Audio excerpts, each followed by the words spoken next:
Bab 57. Hari ini aku akan membunuhmu.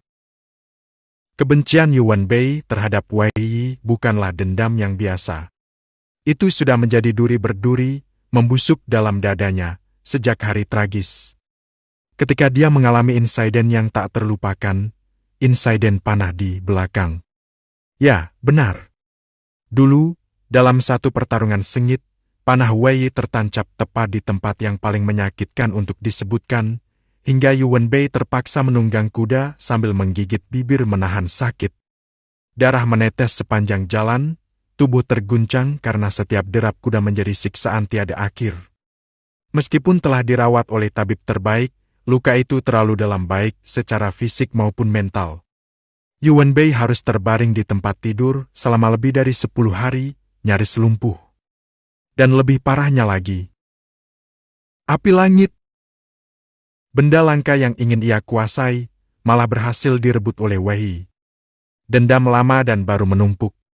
Maka begitu ia melihat wajah Wei Yi lagi hari ini, amarahnya meledak seperti gunung api yang sudah lama tertahan. Wei Yi, jangan paksa aku! Kau harus tahu, ini bukan lagi Jinling. Ini wilayah sekte Overlord. Suara Yuan Bei menggema dingin, matanya menyala-nyala. Di Jinling dulu, dia tak bisa berbuat banyak karena itu tanah kelahiran Wei Yi. Tapi di sini, segalanya berbeda. Sekarang, dialah yang punya kuasa. Wei Yi hanya tersenyum tenang, mengangkat bahu santai. Tentu saja aku tahu, tapi jangan lupa satu hal kecil. Sekarang aku juga murid sekte Overlord. Nada suaranya ringan, tapi ketenangan itu membuat Yuan Bei semakin geram. Rasanya seperti dicekoki lalat hidup-hidup pahit, jijik, dan tak bisa diludahkan. Hai MPH! Murid sekte Overlord katamu? Kau itu cuma anak bawang dari luar gerbang, berani-beraninya menyamakan dirimu denganku? Nada suaranya sinis, penuh penghinaan. Tapi begitu kata-kata itu keluar, wajah murid-murid luar lain di halaman langsung menghitam. Mereka semua juga murid luar. Perkataan itu jelas menampar semua yang hadir. Julinger, yang berdiri di sisi Wei Yi, tak bisa tinggal diam. Yuan Bei, kau jangan keterlaluan. Kau pikir jadi murid dalam memberi hak untuk merendahkan orang lain seenaknya? Kalau kau memang merasa tak sudi berada di sini, silakan keluar. Tak ada yang menahanmu. Suara gadis itu tajam, dingin, jauh berbeda dari kepribadiannya yang biasanya ramah dan lembut. Yuan Bei mendelik, seakan tak percaya gadis itu berani bicara begitu padanya. Kau bicara seperti itu padaku?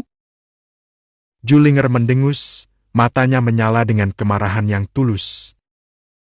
Lalu menurutmu aku harus bicara dengan nada manja? Jangan mimpi, Yuan Bei. Aku akan jelaskan sekarang, sekalipun keluargaku menyetujui lamaran itu, aku sendiri tidak akan pernah menyukaimu.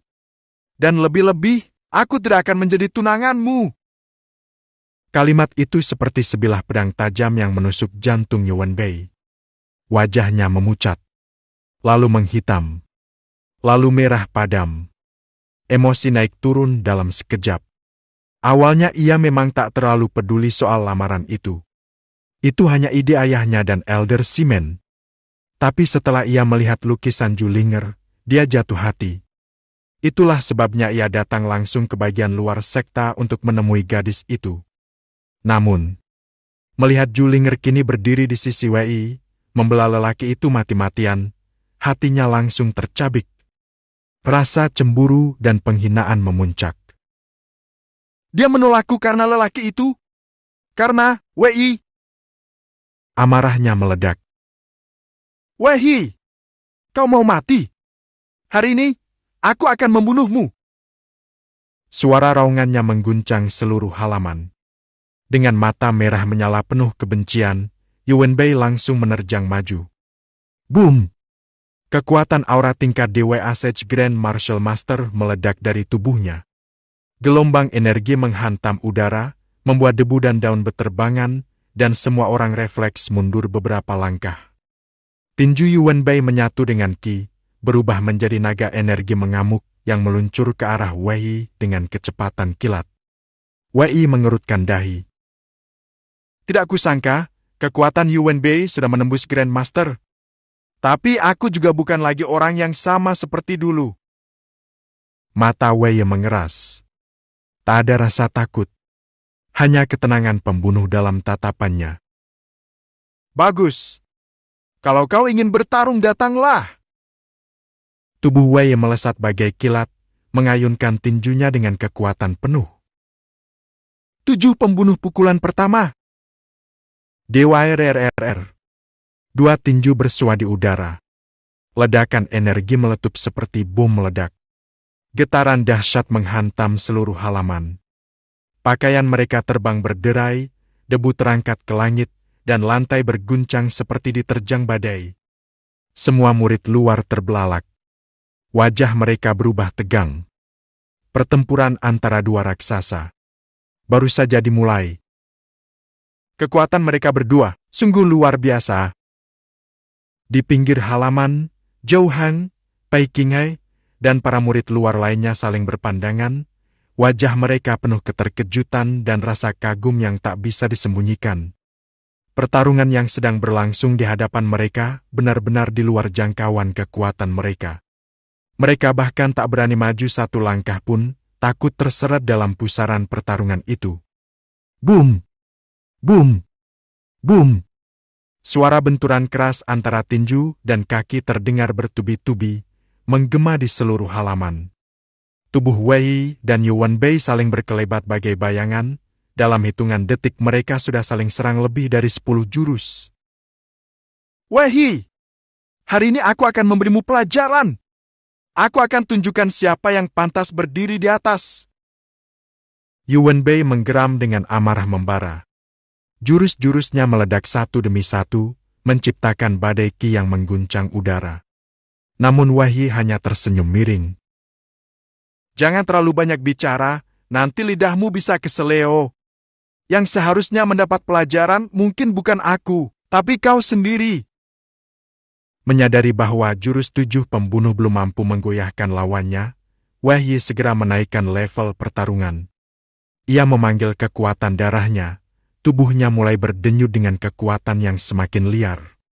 Dalam diam, api kristal merah Kai Jing Jianyan, sebuah kekuatan langka miliknya, turut diaktifkan.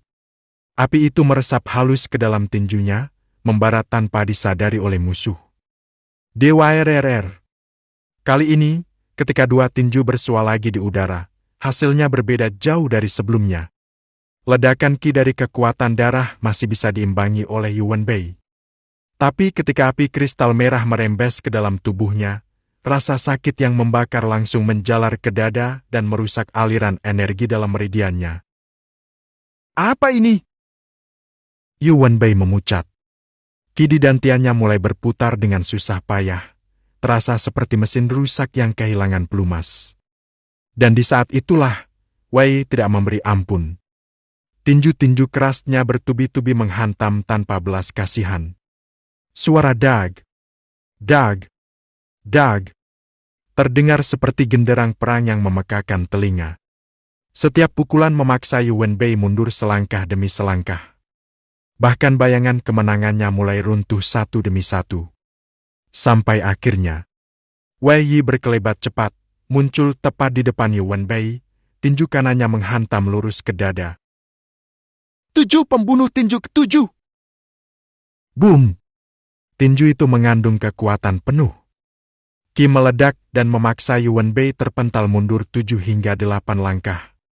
Wajahnya merah padam karena tekanan ki dalam tubuhnya yang kacau balau, lalu piu aha! Semburan darah segar keluar dari mulutnya, membasahi dada. Wajahnya segera berubah menjadi pucat seputih kertas. Dengan tubuh gemetar, ia menegakkan kepala, matanya menatap Wei dengan penuh ketidakpercayaan dan keterkejutan. Ini tidak mungkin. Bagaimana mungkin aku kalah lagi darimu? Kata-katanya terdengar gemetar. Dalam hati, ia tak bisa menerima kenyataan. Ia sudah menembus ranah Grand Martial Master, sudah menjalani pelatihan keras, menguatkan fondasi kultivasinya, tapi tetap kalah, dan kalah dari orang yang sama. Lagi, Wei nama itu kini seperti kutukan yang tak bisa ia lupakan, seperti bayangan buruk yang selalu menghantuinya. Aku tidak akan kalah selamanya.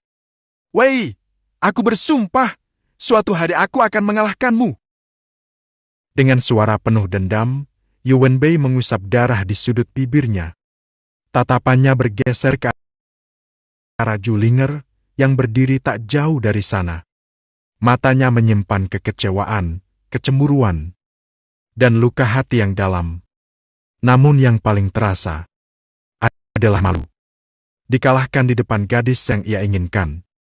Dibuat tak berdaya di hadapan sekumpulan murid luar. Wibawa dan harga dirinya hancur berkeping-keping. Ia menggertakkan giginya, lalu berbalik tanpa sepatah kata pun, melangkah keluar dari halaman dengan langkah cepat dan berat. Ia datang dengan niat menunjukkan kehebatan. Tapi pulangnya, dengan luka dan aib yang tak terlupakan. Bab 58, Pedang Angin Zangwu.